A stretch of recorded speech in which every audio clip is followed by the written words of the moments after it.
We are part of this community and we need your help. Our nurses and doctors are exhausted, and imagine caring for 750 dying over the last 18 months. All of the major healthcare providers across the Spokane area came together today with a strong message: get vaccinated and mask up, or the hospital system will suffer. Bottom line, our hospitals are finding ways to manage, but staff beyond stressed, and they are warning if more people are hospitalized with this preventable virus, they are going to be maxed out. Good evening, and thank you for joining us for KREM 2 News at 6 tonight. I'm Mark Hanrahan. And I'm Whitney Ward. Just today, the Spokane Regional Health District reported 225 people are hospitalized right this minute with the virus, which is 4 more than yesterday. And on top of that, 358 new COVID cases were just reported today, as well as 4 new deaths.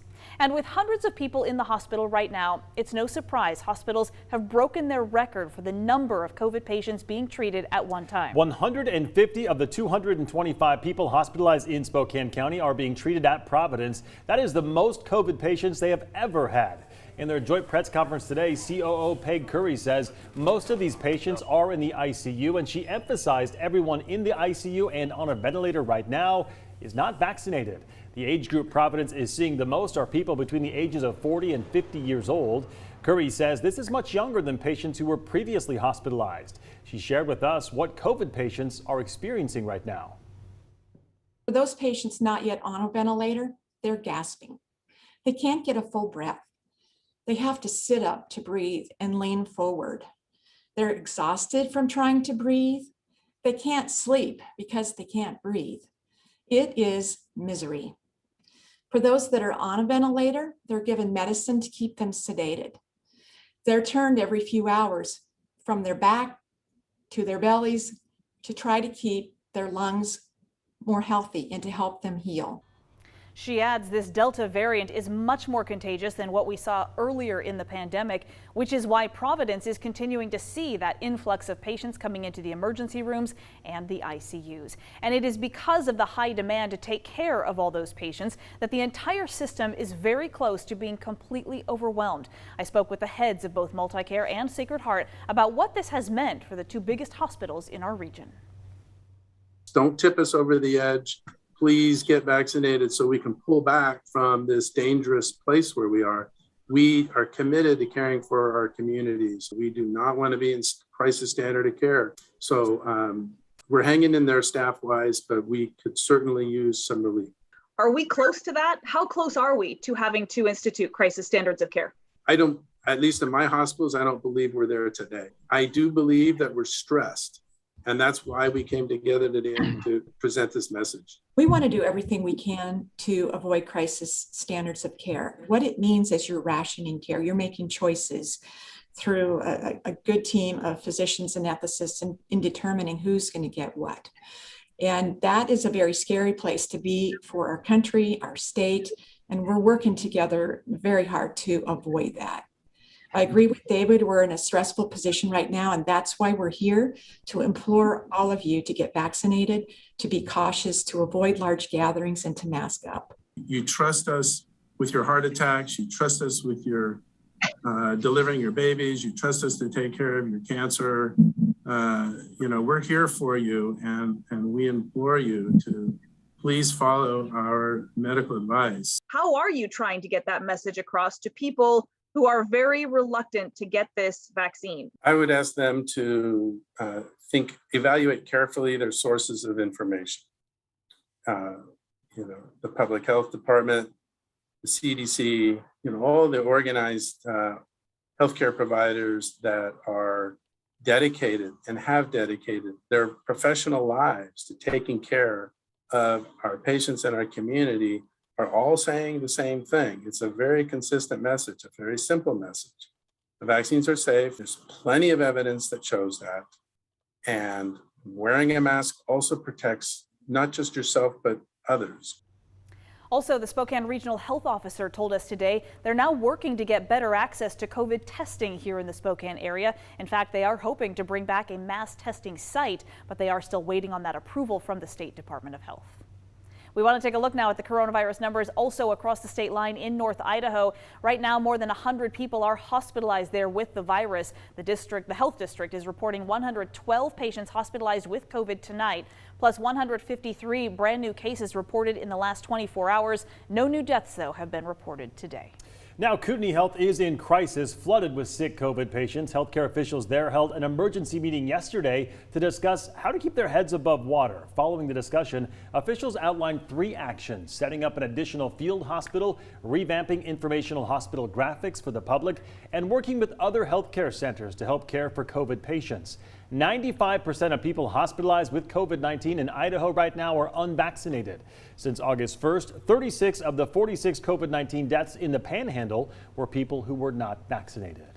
And Idaho Governor Brad Little is now exploring legal action against President Biden after he announced his latest vaccine mandate. The president announced yesterday that businesses with 100 people or more will have to require employees to get the COVID vaccine or submit employees to regular testing. And if they don't, the business could face a fine. Governor Little said he's now working closely with legal counsel to, quote, protect the rights of business owners and their employees. Now, Little isn't the only governor against this mandate. Governors from Texas and Missouri and Georgia have also threatened to fight back against it. Well, a lot of you have asked us, is President Biden's vaccine mandate unconstitutional? The short answer, no, it is legal. It is being cast as a regulation of the Occupation Safety and Health Administration, which has the authority to regulate workplace hazards. As such, OSHA would issue an emergency temporary standard for the mandate. Again, the vaccine requirement or regular testing is for businesses with 100 people or more rather. OSHA has the power to issue those standards until a permanent standard is developed when workers, quote, are in grave danger from exposure to toxic substances, agents, or new hazards. However, what is not clear right now is when the requirement takes effect. OSHA is expected to issue that rule here in the next few weeks. They previously issued an emergency temporary standard, which requires employers to provide PPE to their employees. Those types of orders are subject to challenge, though, in the U.S. Court of Appeals. And new at 6 tonight, COVID cases in local schools are already causing some disruption. Medical Lake High School actually had to transition to virtual learning today, but the superintendent says he does expect to return to in-person learning by Monday. In the meantime, Spokane's largest school districts all have now updated their COVID dashboards. SPS is reporting 50 confirmed cases among students and staff right now in its schools, and 296 students or staff members in quarantine. Meade has confirmed at least 25 COVID cases. Central Valley reporting 57 cases spread across its 30 different schools.